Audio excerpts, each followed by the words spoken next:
sans citer de nom de la Covid ay rapport la moo taxoon ma ne mënul am ay rapport yu fi nekk ba pare justice di daagu loolu laa waxoon ci 1 an yi effectivement parce que le rapport Covid ñu ngi ko transmettre woon suma juumul en août 2022 ñu toog ba 2024 defuñu dara ma ne rapport yi dafa war a am suite loolu moo tax ma ne leen sànq rapport yi transmettre nañu leen justice yi nga def liggéeyam maintenant justice boobu mooy saytu dossiers yi saytu rapport yi ci anam yu ñu ko tëralee justice boobu mooy toppaate justice boobu mooy mandat de dépôt justice boobu mooy dem ba jëmi jamono en fonction des contestations et des éléments du dossier mu ne déw mii de li ñu ko doon toppee man mi ko doon topp man en tant que justice man maa koy setal wala ma bàyyi gum ko bàyyim na bëndi ko bu leen fàtte ne tamit que liberté provisoire ne veut pas dire que kooku duñ ko atte ëllëg daan ko mais justice mooy doxee nii est-ce que am nañ ci lu ñu neex ak lu ñu naqari man nekkuma di am lu ma neex ci ku ñu tëj ak lu ma naqari ci ku ñu libéré man je fais confiance à cette justice te damay joxe les moyens bu ñu leen mettre dans les dispositions ñu indépendant ba pare ñu juste dans le traitement des dossiers loolu mooy sama responsabilité bés bu ñu gisee nag am na ay juge wala ay magistrats yoo xamante ne lu ñuy xaar ci ñoom wàccoowuñu ak li leen charte teg bu boobaa responsabilité en tant que état tamit ñu teg leen daan parce que bu leen fàtte ne que magistrats yi tamit mën nañu leen teggi daan ci ay anam yoo xamante ne moom la seen statut prévoir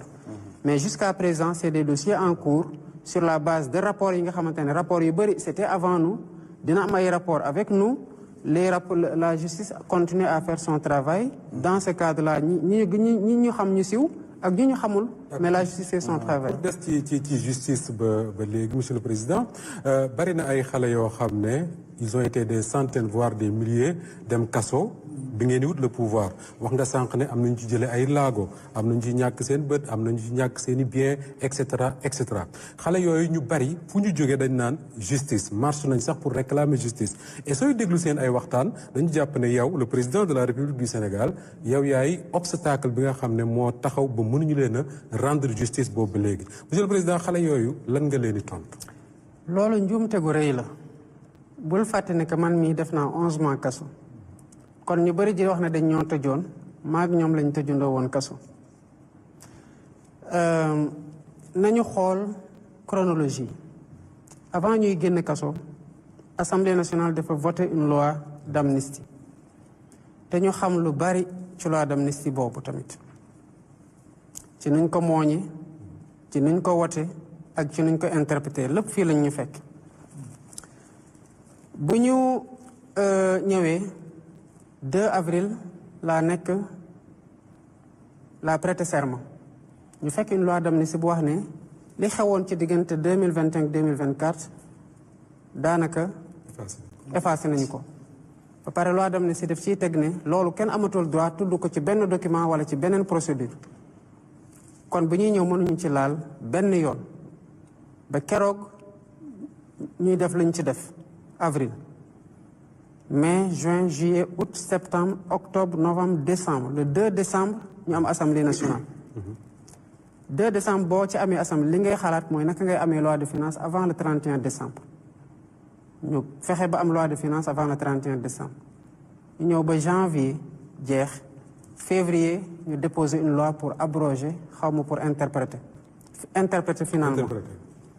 conseil constitutionnel ci procédure yooyu mu ngi addu le 23 avril 2025 kon diggante 2 avril 2024 ba 25 avril ba 23 avril 2025 mënoo def dara par rapport à ces faits-là maintenant le 22 juillet 2025 maanaam avril 23 avril donc mai juin juillet premier ministre bind na au ministre de la justice ne ko gannaaw conseil constitutionnel interprété na fee yi kon léegi dama lay wax nga ubbi enquête ci événement yi xewoon ci 2021 à 2024 te nga am infraction yi ak yi nga boole ko ci enquête yi 8 jours après ministre de la justice répondre ne saisir na procureur général ba procureur général saisir na section recherche. entre temps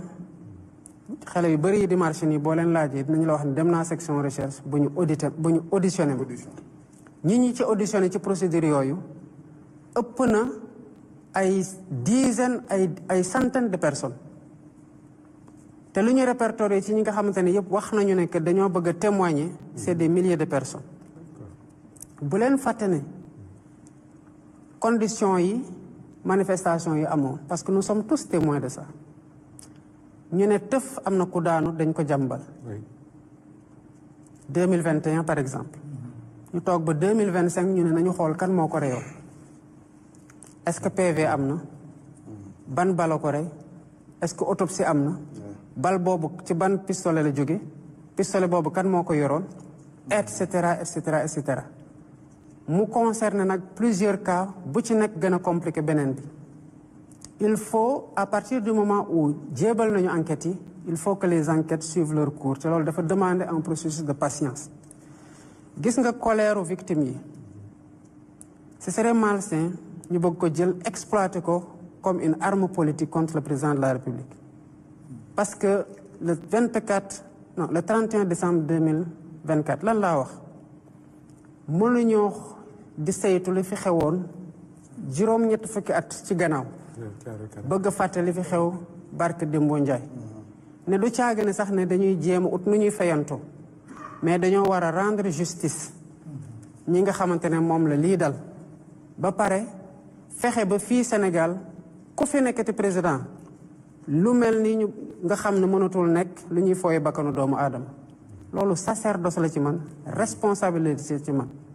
en tant que président de la République mais en tant que militant de Pastef qui a vu ces souffrances là gis nga ñuy wax ñu bëri ci ñii ñu bëri ñi ci gaañu à part Fatima Mbeñ ñu koy ndokkale bu baax ci taxawaayam ci jamono jooju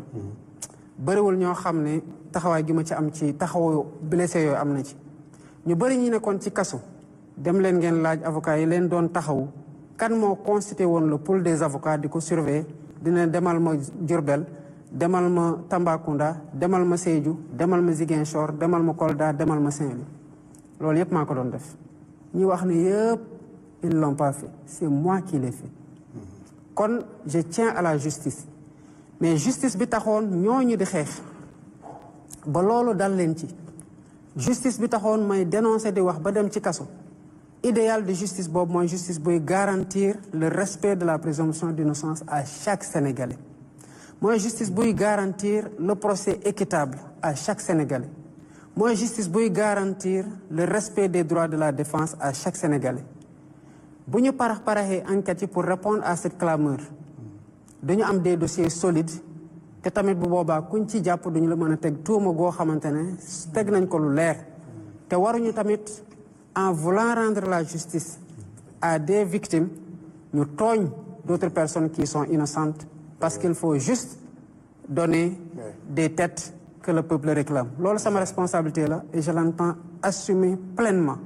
bañuma ku ma mere ci su ma nekkee ci yoonu dëgg man li gën a bon mooy nga nekk di xeex dara ba lu ne fekk la ci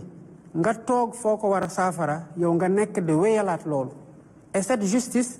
elle restera indépendante elle va trancher en toute sérénité les enquêtes seront menées en toute rigueur et en toute sérénité ba keroog ñi koy enquête nga xam te ils sont venus des années après di mettre petit à petit les pièces des puzzles bu ñu waxee ne Moustapha laale nga ci boo demee ci kanamu attekat bi qui n'est pas là qui aura une victime un procureur qui poursuit qui aura un prévenu avec ses avocats qui le défendent muy déglu ku ne ci phase instruction état mën na am doole parce qu'il suffit de viser certaines dispositions pour que le mandat de dépôt soit obligatoire mais ci kanamu attekat ay preuves yu solides ñooy tax nga condamné nit te loolu parfois yàkkamte ak parax ak bëgg a répondre à ça mooy tax duñ ko mën a mat